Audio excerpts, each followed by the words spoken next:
All things firearms today between 9 and 10 o'clock. And joining me in studio, Forrest Anderson from Washington Street Pawn and Todd Eccles from Patriot Defense, as they do on Friday mornings. And of course, if you have a comment or question for them today, feel free to give us a call at 736-0300, 736-0300.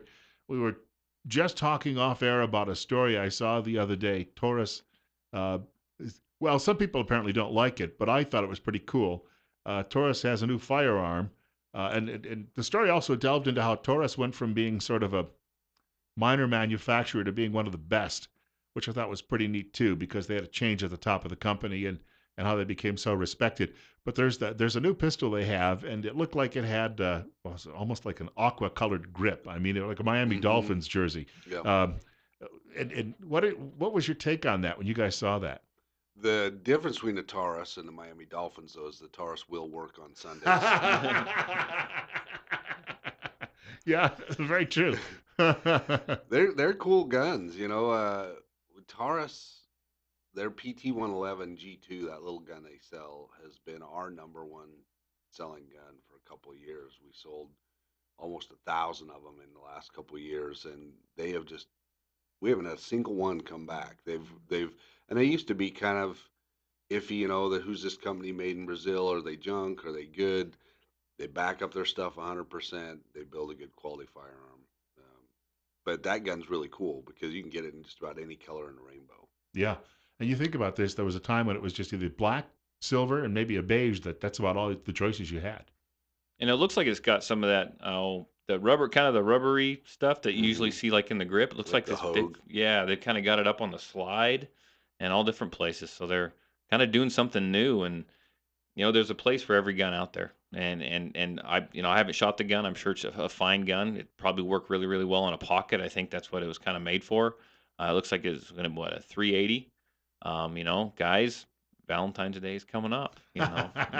Ladies might dig that. So, but I like to also say, sometimes small guns. We've mentioned it lots of times before. Small guns aren't always a great starter gun. Get a full size, learn how to shoot it, learn the basics, and then you can pick up something small and go with that. No, we want to point out too as well. It mentioned that Taurus really got into the polymers. Was one of the first companies to go big in polymer, and that again as well has been durable, lightweight, and it's really leading a revolution in handguns. Yeah, carry people will not carry if that gun's too heavy. If they're constantly having to pull up their pants, if they're, if it's just a burden, they won't carry. So the new guns now, polymer. I was looking at some just run of the mill guns, not ultra lightweights. They're about 18 ounces is pretty common. You can get some down to 9 ounces, so they don't weigh anything. You put some ammunition in there, they weigh a little more, but weight and size, they're really getting into the ergonomics of this thing. On that topic, I wanted to mention really quick that every now and again, Taurus kind of goes crazy with some pricing. We last year we had the Taurus PT-111s for $200. Well, this year they came out with it again. I wasn't able to get a bunch, but I got some, and I've pre-sold about half of them. I got the Taurus PT-111 G2. If you're looking for a small double stack 9 millimeter that's super reliable, super good, I got them for $225, which is super cheap. So if you want to buy for Valentine's Day, get in there today and place my order at 4 o'clock today, and it's going to be, whoever puts their money down, the guns will be here Tuesday. Some of these guns you could almost get them in people's birthstones too. I mean the colors. Yeah. Yeah, you can do just about anything, especially with this new one. Um, Forrest, you mentioned, the gun's too heavy, they're not going to carry it. I agree with that 100%. But I will say, depending on how you carry, if you're going to carry on your waistline somewhere, it always pays to invest in a good gun belt. Your Yeah. average everyday dress belt you pick up at J.C. Penney or whatever is not going to work. You need something good, something stiff, something that's going to help support that, so your pants aren't being pulled down every time you carry that gun. It'll make a world of difference. I'm sure Forrest can attest to it. Yeah, and they sell belts specifically for Yeah. that. You can jump on Amazon, or you can look around and find them, but sell sell a nice 2 inch or inch and 3/4 inch belt. Still looks good. Still looks dressy. Doesn't look like you're wearing some military attire. But yeah, they're out there for sure, and it makes a big difference. The belt It's that you like wear. you spend money on the guns, you're going to spend money on the gear, spend money on the holster, spend money on the belt. The very same place I found that story about the Taurus. There was a quick story, and I knew that there had been some effort to try to do this because we had a case here in Idaho where a Navy veteran, someone literally tried to take away his firearms about a year ago, maybe. Yeah. And but just before he left office, President Obama signed an order, and some people obviously who end up on Social Security before retirement age because of an illness or other problems that they have, they're being listed as mentally defective or mental defectives, and the idea was to deny them gun ownership. And there's a big call now, the hopes that perhaps since that happened, a new president will reverse that particular change. Have you heard much about this? I haven't heard a bunch about it. I mean, as far as that is such a fine line. Everyone who's a legal citizen of the United States or here legally, you can even be an alien in the country as long as you've got your paperwork and buy a firearm. Should be able to do that. On the flip side of that, every one of these mass shootings there's been has a mental health history. So somehow we need to find that balance of, counseling. It needs to be open door. You can't have people fear to go to counseling because they're going to lose their guns or their gun rights. But at the same time, if when they're in counseling, something's found that, okay, this person's probably not in a great place right now to have guns in their home, there should be a way to monitor that and administer that. The reading I did, it sounded like a lot of it stemmed from if you had someone else manage your finances, then they deemed you as mentally unhealthy to own a firearm. That's ridiculous. You shouldn't base someone's constitutional right on whether or not they can handle their finances or not. That doesn't mean that they're on some kind of drug. That doesn't mean that they're going into counseling. That doesn't mean anything like Some that. people just aren't very good at Some people money. just aren't very good at it. I know some people who an older gentleman. He has his sister handle that stuff, and he's just not good at it. I don't know if he actually just even wants to deal with it. So his sister does it, and that's fantastic. But he's mentally capable of owning a firearm. I mean, I remember my last talk radio job for a number of years. I lived all of about 5 miles from Jim and Sarah Brady. So Sarah actually came into the studio one day, and I was thinking I'm going to just, chew her up on some of these gun issues. But she sat down and she said, I'm not opposed to firearms. She said, I don't want crazy people having them. She said that, and she said, I just bought some guns for my son. And I didn't realize that, that the family had a lot of firearms in the house. But, she's since passed on a couple of years ago. But it caught me a little bit by surprise because I had assumed that she had a blanket opposition to firearms altogether. But her concern was someone like a John Hinckley. Obviously, you don't want him getting his hands on something like that. Yeah, we see that all the time. In fact, we've seen a big increase of people coming in and doing private transfers through our shop, which is a service we provide. Like if you're going to sell somebody a gun, but you want to make sure they'll pass a background check, that's not a problem. You bring it in the shop, we'll take it into our inventory. The whole thing takes about 10 minutes. You bring it in our shop, we'll take it in inventory. We will then sell it from our inventory to theirs, which also gives you one step separation and gives you peace of mind to know, all right, the person that's buying this gun from me has had a background check. The other thing you can do if you're buying a firearm from a private seller, there's been a lot of people who've laid out some money and got disappointed when the police show up and take the firearm that they bought from somebody privately. The you can call the non-emergency Twin Falls police number. They will run the serial number on the gun you're going to buy, and they'll let you know if there's any like searches out for it for a stolen item. It's a great idea. If you're going to buy something, you don't want to be in possession of stolen property, and you don't want to give away money and have your gun gone in 3 weeks because the police came and got it as Mhm. well. So do that. Call and check the serial numbers on the guns. A free service that the Twin Falls City offers, and it's a great way to do that. And if the person you're buying the gun refuses to let you do that, there's a problem. well, some people actually ask for a bill of sale when hey, you got to sign this bill of sale when I sell it privately, which you don't have to do. Some other people refuse to sell privately unless you can show them that you have a valid Idaho concealed carry permit, which actually means you've gone through a background check. Ever have anybody show up for a class and wonder perhaps if they picked something up that they should have asked a few questions about? I don't know. They've when the law enforcement guy's there doing his part, we get some interesting questions sometimes, and they ask about it. No one has ever come up and said, "Hey, look, I don't know if I'm supposed to have this handgun." I kind of question it, but most people know, or they just ask questions about it. But I haven't had anything too sketchy. I don't think in my classes. Before We they get there, they know what they're Yeah. doing. Yeah. we had a gentleman come in. He had bought a Sig Sauer 1911, which is an expensive firearm. He said, "Man, I got a great deal on this. I paid $350 for that." And I'm like, "Well, that's awesome."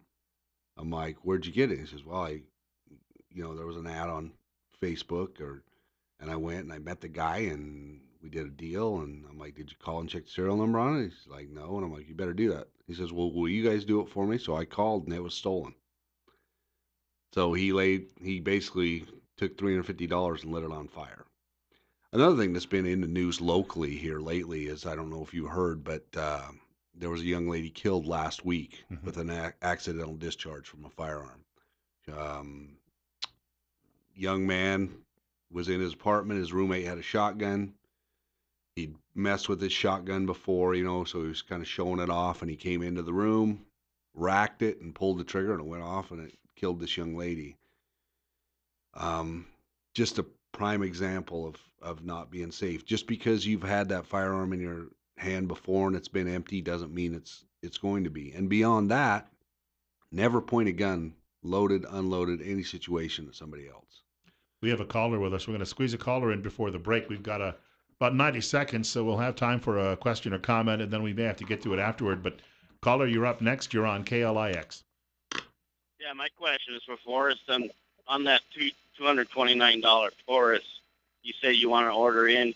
If someone can't get in, can they call the store and leave a credit card number for the order? Yeah, if you guys wanted to get in on that, we kind of do on special orders. We kind of do cash only because we don't want to end up with guns. I mean, these we'll be able to sell. If you call me at the store after the show, 208-735-0012, we'll figure out a way where you can get one. Okay, thank you. Yep. All right, we're going to try, with about a minute to go, I'm going to try to squeeze one other last caller in before the first break. Caller, you're up next. You're on the air on KLIX. We've got about 30 seconds. Hey, Forrest, I was going to ask you to clarify the last statement about never pointing a loaded gun at somebody. Can you explain to all the listeners who aren't educated when an appropriate time to point a loaded gun at somebody is, to clarify for yourself? We'll get to that. I think we've only got about 20 seconds before the break, but the two of you could get into that. If I said it that way, I misspoke. What I said was never point a gun at anybody, whether it's loaded or not. There's the only appropriate time to point a gun at another person or in an unsafe direction is if you've gotten somebody coming at you with a gun and you're defending yourself. Other than that, assume every gun's loaded. We've got more coming up with Forrest Anderson and Todd Eccles, and some of their contact information ahead too as well in just a couple of minutes on News Radio 1310 KLIX and NewsRadio1310.com. We're at 18. Bill Colley with you as well on Top Story. Our guest in the studio, we're talking firearms with him this morning on News Radio 1310 KLIX. I had to think about that for a minute, even though it's written down right in front of me on NewsRadio1310.com. You work at so many radio stations. After a while, you go to talk, and sometimes the wrong call letters still come out after all these years. It's 9:22. It's 17. Todd Eccles from Patriot Defense with us. Of course, Forrest Anderson from Washington Street Pawn. Bill Colley with you as well, answering the telephones. And speaking of the telephone, 7360300. We have a caller with us, joining us directly out of the break. And caller, you're up next. You're on the air. Good morning, guys. Just wondered if you guys would quickly address the polymer frame judge that Taurus has come out with. I've had one of the old stainless steel ones for a long time. It's kind of big and bulky, and you don't need to address this with me on the air. If you just talk about that for a minute when you get a chance this morning. Thank you. We've sold a lot of judges, both the steel and now we're starting to get the polymer ones in. I don't know what they make this polymer out of. I'm not a materials scientist, but it's good stuff. We haven't had any problem with any of the polymer guns that we've sold. The one thing we have had bad luck with is the polymer lowers on the AR-15s because there's some little extensions off the frame. We've actually seen those break, but the handguns, you pretty much the only polymer bit is you're getting the frame of the gun. With a revolver, it's a new thing coming out now. Taurus makes the Judge They're 38 and 357, all in polymer guns, and they've really held up really well for us. So if you've got the steel one and it's a little heavy for you, you want to go something lighter, come down. We can even give you all the specifics, the difference in weight and all those things. And they're usually, I know they're 38 specials or plus P rated, and they make a 357 in a polymer gun. So they're rated for high power loads. Want to thank him for the telephone call as well. And of course, we've got to mention we had a caller just before the break talking about when do you actually point a firearm at someone. Todd, from your perspective, I mean, that's obviously something you have to address when you're training people. Well, yeah, if we go over the safety rules, you never want to point a gun at anything you're not willing to destroy or kill. You always treat a gun like it's loaded, and that means finger off the trigger till you're ready to fire it. You don't aim it at anyone. You keep it aimed in a safe direction. And I tell everyone too that when they start carrying a gun for self-defense, once you holster that gun in the morning or you put that holster on, there's no reason for that gun to come out of that holster until you are ready to use it, until you are defending your life, the life of your loved ones. Don't play with that gun. Leave it in the holster. When you need it, it's there. You can take it out when you need it. When you're going to have to use it, if you need to stop someone, that's when you point it at someone, and that's you use the gun for what you carry it for. So, but you need to make sure you are in defense of life. It is your last resort. A gun is always a tool of last resort, and if you can get out of the situation without using your firearm, do so. But like I said, last resort, and that's the only choice you had at that point. And you mentioned for us last week that there are police officers who work entire careers. They never have to remove that from the holster while they're on duty. The majority of police officers never have to use their firearm in the line of duty. Sometimes they'll have to draw it, but just it's a very small percentage actually have to discharge their firearm. This young man had handled this gun before, and I'm just going off what I read in the article. He'd played with it before. His roommate had been out with it, came in, emptied the chamber, but left the magazine loaded. He racked it and pointed it and pulled the trigger, and had the worst possible circumstance happen from that. And it just takes a second. I tell my boys when I'm out with them, I said, you get one oops with firearm. Yep. And knock on wood, heaven forbid anyone has to experience that. But when you carry a gun, you're taking on a big responsibility, not only for yourself, but for everyone around you. You really need to think. You really need to be conscious. Don't fiddle with your firearm. I see a ton of people, especially when they first start carrying, they're constantly touching it, messing with it, screwing around with it. It makes people, there's people out there that say, well, we want people to be comfortable seeing people with guns. There's a huge percent of the population who are just never going to be comfortable with seeing someone in a grocery store with a gun. And that's not here nor there. It's not our job to make people believe everything that we believe. But if we carry responsibly, they'll never even know we're carrying a gun.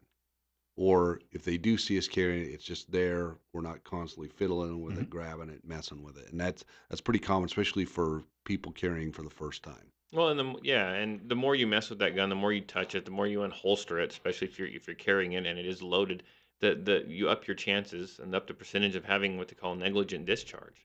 I mean, you could hit the trigger, you could drop it and try to catch it, if you ever drop a firearm, let it drop. Do not reach out. Do not try to grab it. Let it hit the ground. I don't care if it's a $1,400 Kimber. You let it hit the ground because sure enough, you're going to reach out to grab it.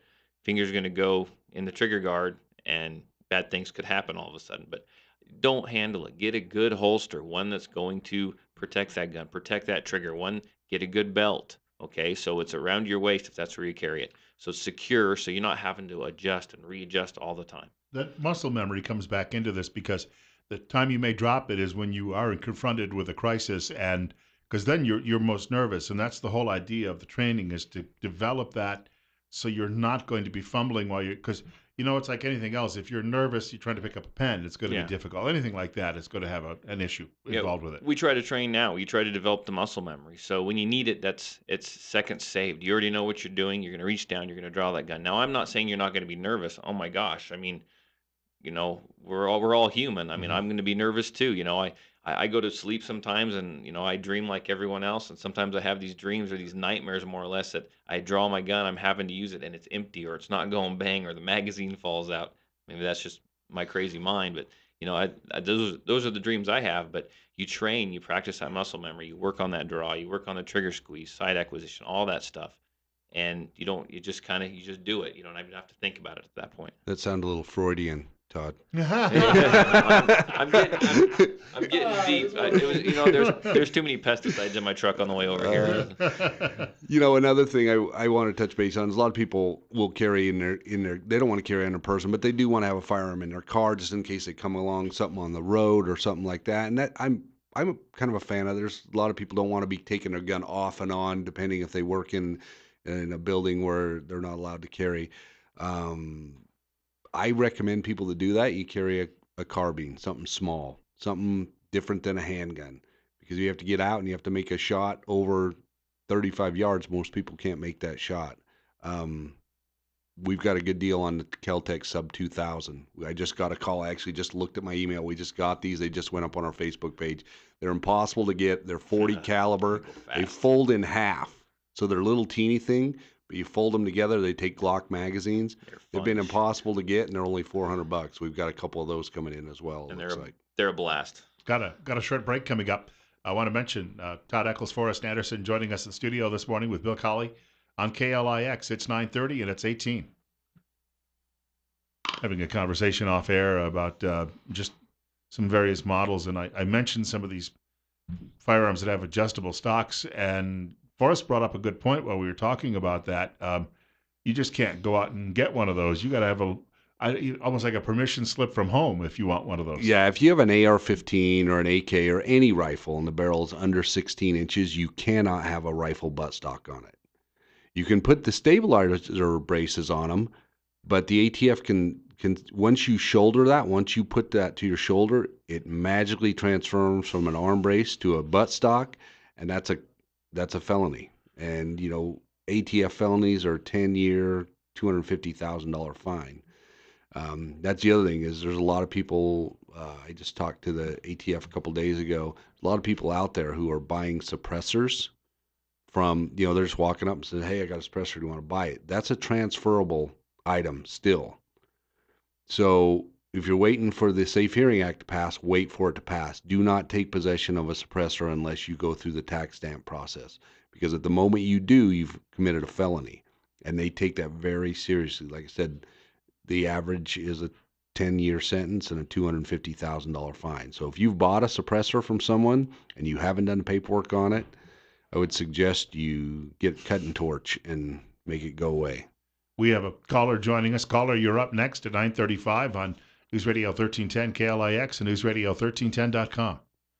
Hey, great program, guys. I really love this. It's very informative. I have a firearm I inherited. It's a Beasley Ruger 44 mag. It's in pristine condition. Just could you tell me a little bit about it? Why they call it a Beasley or whatever? I would have to. It's a Forrest question. I believe it's because of the grip frame on that gun. It's their standard Blackhawk. I'm assuming it's a single action 44 Magnum. Yes, sir. Yeah, so it's based on the grip angle of that gun. It's okay, a little. I noticed it is different than I have a 44 Blackhawk, the bigger one, the old 3-screw, and I noticed that it's a lot different angle on that handle. Yeah. Yeah, and sometimes they have the bird's head, they have the Beasley, and then they have the standard grip like you'd find on a Colt. Now there's some old single action guys that might jump in here and jump on me for not giving the correct specifics. But basically, it's based on that grip angle. They were a little bit more different. They're a little more vertical. It would be similar to your difference between like a 1911 grip and a Sig Sauer 226 grip. When I grab, thank you very much. Not a problem. Thank you, guys. Yep. Want to thank him for the telephone call. And, we got a couple of minutes before the next break. We should probably point out that the two of you do have business empires, and we should ask you a little bit of detail about that. First of all, Todd, Patriot Defense. Yeah, my empire can be found on Facebook under Patriot Defense. You can even give me a call or shoot me a text at area code 620-794-6223. And the date for my next class is going to be on February 11th. Call me, text me, message me on Facebook. I can get you signed up. I do have a big class that we're finishing up tomorrow. You can't get into that one, obviously, but it was a big, I'm not going to mention the name of the local business, but a local business had about 45 of their employees sign up and take this class. And we started it last weekend, and it's a real fun class. Everyone knows each other, and they all get along, and lots of joking going on. And we just had a good time. So anyone who owns a big business who got a bunch of employees that want to take a class or sign up for a permit class or something, just get a hold of me. We can get it figured out and taken care of. And Forrest, for people who'd like to know more about Washington Street Pond. Washington Street Pond. We're on Facebook. I'm currently in Facebook jail, but the page is still up. So don't exercise your Second Amendment rights too much on Facebook, or else they'll put you in Facebook jail. 321 Washington Street. We're 3 blocks south of Addison on Washington. You can visit our sister store, Magic Valley Pond. They're out there on Addison. Our phone number is 208-735-0012. We want to just thank everybody. We've had a really good response. We have tons of walk-in traffic now as a result of this program. I want to thank Bill and Todd, man. We've really had a lot of things. And now the manufacturer just opening the floodgates on firearms. There's a lot of great deals right after SHOT Show right now. So people got to think about that. Taxes are coming back for a lot of folks. They're going to do their taxes. I think the 23rd this week was when you could really get filing. But if someone gets a big return, some ideas here. Take a class. If you buy a gun from us, if you're not a gun person, buy a good firearm, buy a good holster, buy a good belt if you're going to carry it, and then take a good class. And you go see Todd at Patriot. He does a great job. He'll take extra time with you. Some of these classes are just shoving you through like getting cows through a chute. Just hurry up, get through. He'll actually take the time and you'll learn something. And do it now. Buy your gun now. Take your class now. And then you have it all summer, and you can go out and shoot, and you can have an enjoyable time all summer long. Yeah, summer will eventually arrive. We're just... dig ourselves out again. I had to have a front end loader at my house digging me out this week. There's a picture on our website that shows somebody's house here in Twin, and there must be 15 feet of snow in one pile. Well, again, it'll help end the drought. We've got more coming up with both Forrest and Todd in just a moment. Call it 9:40. Right now we've got 19. Bill Colley with you as well on Top Story on News Radio 1310, KLIX and newsradio1310.com. Joining us in studio, of course, Todd Eccles from Patriot Defense and Forrest Anderson from Washington Street Pond. We're talking firearms. We're down to the stretch run of the program today, about 18 minutes to go. We're at 20. Bill Colley with you as well on Top Story on News Radio 1310, KLIX and newsradio1310.com. If you've got a question about firearms and firearm safety, feel free to give us a telephone call, 736-0300. That's 736-0300. We were just discussing winter weather, and the fact of the matter is, though, when the weather does get nicer, people, if you like shooting sports, obviously, as you pointed out, Todd, get trained now, and then you're ready for it. But actually, I think about this. We talk about self-defense, and we generally talk about if someone tries to attack us. If I got to take a call first, but I've got a thought about that in the summertime of, some other reasons you need to defend yourself with firearms. You're up next. You're on the air. You're on KLIX. Hey, great show. Very informative. Thank you. I inherited a little PPK gun, a 32 auto, like James Bond guy. Mm-hmm. But the problem, I can't practice because the bullets cost 50 cents a bullet. So how are you supposed to afford to practice in order to shoot it without spending 50 cents a bullet? By 22. Yeah. Joke. I'll tell you a couple of my little hidden spots for ammunition. There's a website called ammoseek.com. Write this down. You can go there, and they basically scan a ton of online retailers, so you can get the best prices there, and make sure that, and they pretty much check everybody out, make sure they're reputable. I haven't had a single bad experience. The other one is, and I'll throw these guys a bone because they do a ton for the community, is the True Value Hardware store out in Murtaugh, Idaho. It's a little teeny store. If you're looking for 22 ammunition, I was out there. They had 50,000 rounds of 22 ammunition sitting on the shelf. So if anyone's looking for it, go see them. They had 22 mag and 22, just piles of it sitting on the shelf. And they're little, they're out of the way, but they do a ton for that little community. So you have to buy a different kind of pistol to learn how to shoot that other one? You can do a ton of practice by dry firing. I mean, there's a ton of things you can do in your home. just dry firing your gun. But if you want live fire practice, if you look, you can find some deals on 32 ACP. It shouldn't be, a box of 50 shouldn't be $25. If you look hard, you can find it for $16, $18 a box. But you just have to be doing a little legwork, and you have to make Mr. Google do some work for you. Get on the computer, get on the laptop, and search some retailers. Okay, I've never heard of dry fire, but does that hurt the gun? You said you inherited this gun. Most modern firearms, like I know my SIG 226, I could dry fire that thing 10,000 times. That would be fine. Okay. So you can get some snap caps.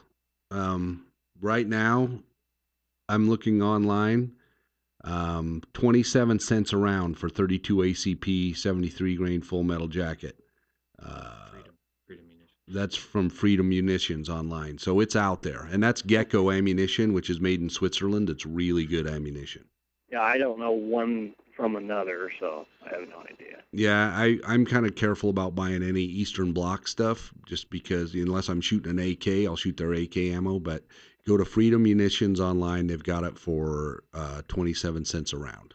Okay. Hey, and please repeat that the class again so that I can write it down. But Yeah. I don't know how to use this thing. Yeah, that's a Patriot Defense, and you can call me or text me at area code 620-794-6223.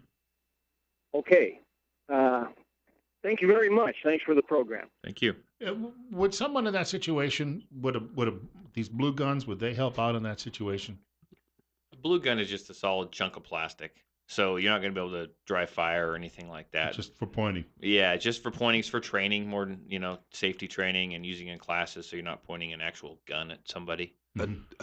22, I should note that most 22 long rifle semi-automatics are kind of sensitive to dry firing. You could break the firing pin, but you can buy dummy rounds. They call them Snap caps. Snap caps. You can put them in there, and it'll make it fine. It just keeps that firing pin from, when you hit that, and there's nothing for it to hit. Sometimes it'll snap. But if you put a snap cap in there, it'll be hitting that dummy round. You'll be just fine. So you can get some of those if you've got an older firearm. Some of the more vintage ones are a little more sensitive to that. The caller said he didn't, and I just want to verify. Maybe he knows what it is, but he mentioned he'd never heard of dry firing before. Dry firing is essentially when you have an unloaded gun, unloaded weapon. You don't even want any ammo in the room, and you still want to aim that gun in a safe direction, and you just work that trigger. Whether you pull that trigger, you cock it again, you pull the trigger. You're working on trigger control, trigger discipline, working on no flinch.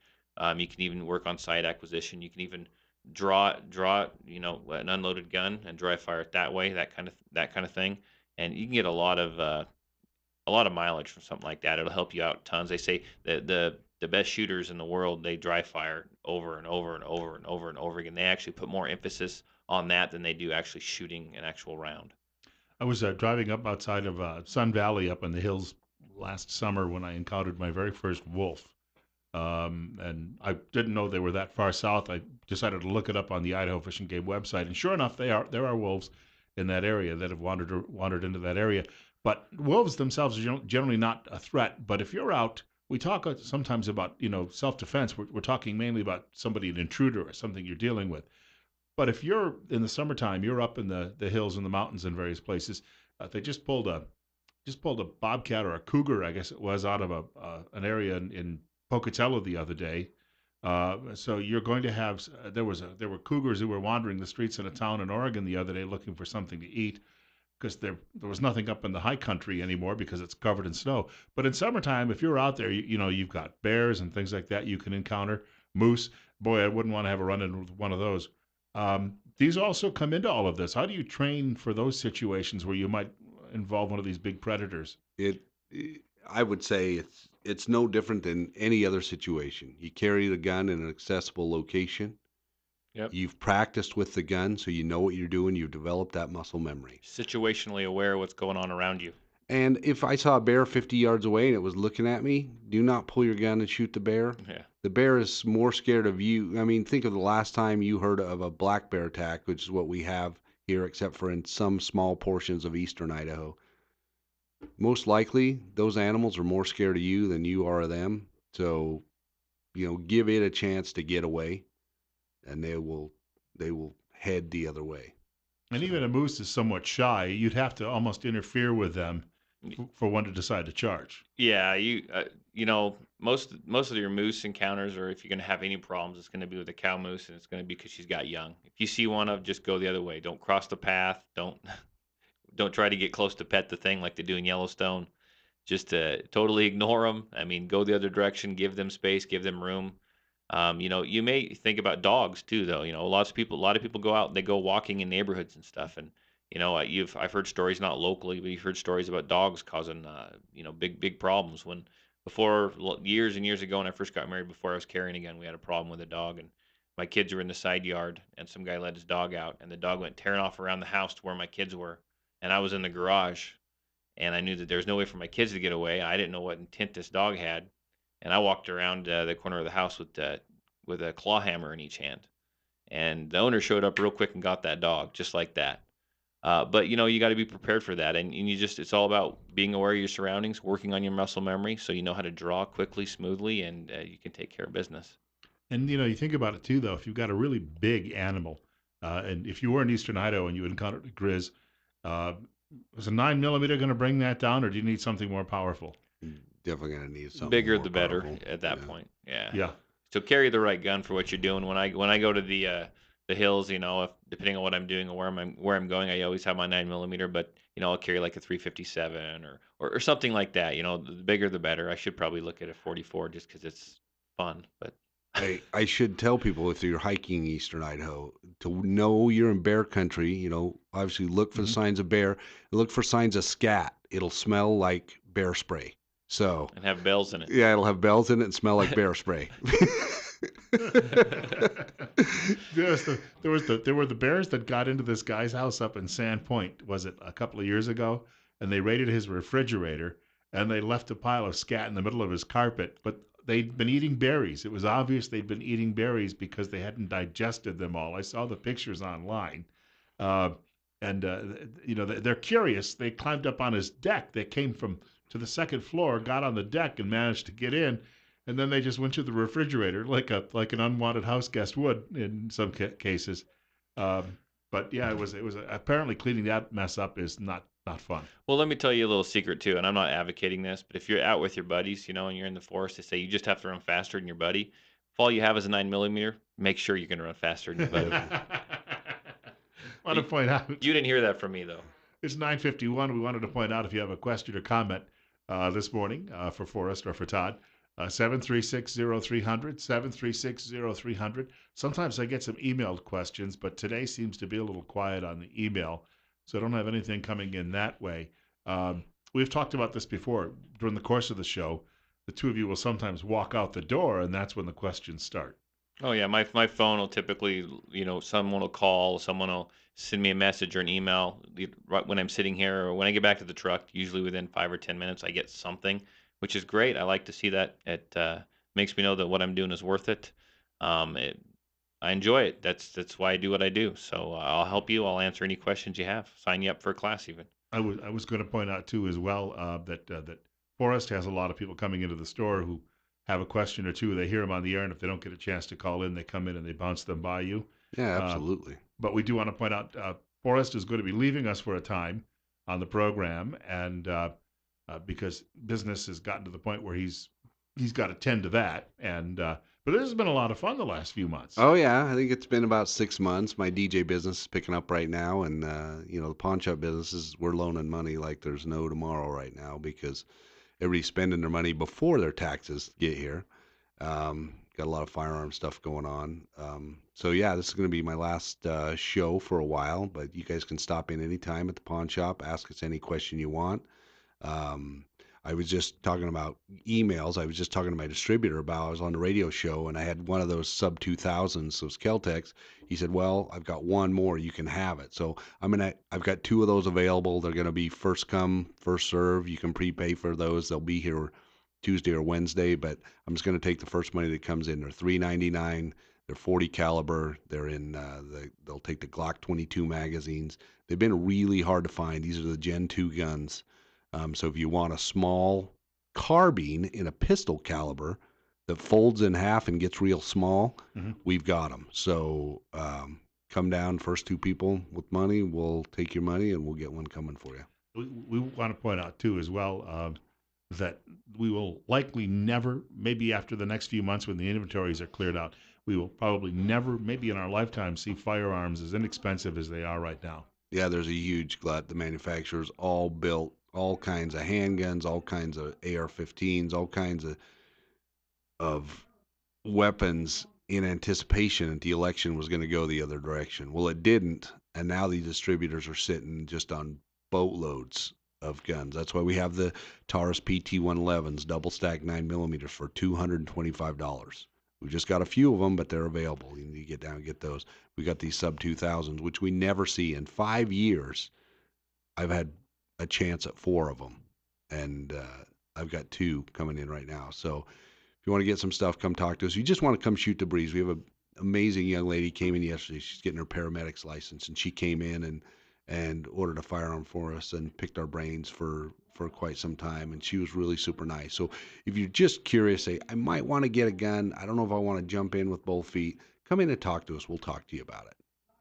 And I say this. I've been saying this every show for like the last month now. The podcast is getting closer. Sound room or not, I've been too busy removing snow and pulling people out of the ditch at my house. Sound room or not, I will get the first episode out probably in the next week or so.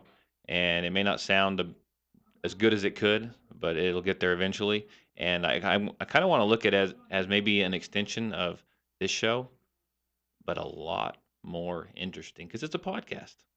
And maybe I say can things that, well, you don't talk that way anyway. no, but I can spout off a lot of opinions because right then and there I'm going to have no one calling in telling me you can't say that. Now, will this be YouTube or Facebook, or how will people see it? I'm set up on a deal, and when I get that all figured out, it's to where it'll go on YouTube, and hopefully it's going to go on iTunes, and I'll put a link on Facebook and everything else. It's the computer stuff that's really slowing me down because I'm trying to learn as I go, and it's I need to put in this address here and this something here and that there, and I'm using a company. I got a subscription that puts it out to all these different places as long as I have everything set up. I assume it's going to be about firearms, not about your Wayne Newton poster collection. Well, that might be an after show. Okay. An after show. Well, YouTube has been great because, first of all, there's so many reviews of firearms on YouTube, and there's so many people who show you how to take them apart and clean them. I mean, from a teaching perspective, this thing has gone from cat videos to now it's really become such a, just in the last couple of years, we've seen all these revolutionary things happen. Well, what I want to do is I want to discuss firearms, self-defense, Todd's opinions on things, which may vary and may be different from other opinions that you get. Okay, I've got a weird little mind here, and I think about weird things. But I'd also like to include Your dreams are yeah, an indication there. yeah. I'd actually like to interview some local people, local holster makers, local whatever, and just get some different local perspective and stuff on there, and just make it an interesting show. And granted, it's a podcast, so everyone can hear it all over the country. But it'd be cool to have one just kind of centrally located and go from there. You get the last editorial comment here. I was going to say, and we don't want to talk trash about cat videos because we know there's a lot of crazy cat ladies out there. We love you too, so let's not take that. Anyway, I just, here at the end, I just really want to thank Bill and Todd. Bill and I kind of started this together. It's been a really great thing, and I want to thank all the customers who just come in. We've got some guys now who don't necessarily buy everything, but they stop in. We'd love to have you in the shop. We love our country, we love our community, and if we can ever do anything to help anyone, stop in. We'll do all we can. I want to thank both of you for joining us today, and those folks who are tuning in. We've got a short break. Not sure if Limbaugh's here today. It was Mark Stein yesterday, but the Rush Limbaugh program is coming up next, following news at 10 o'clock from Fox. And, of course, Bill Colley saying, God willing, if the creek don't rise, they'll let me come back and do this all over again Monday morning between 8 and 10 o'clock.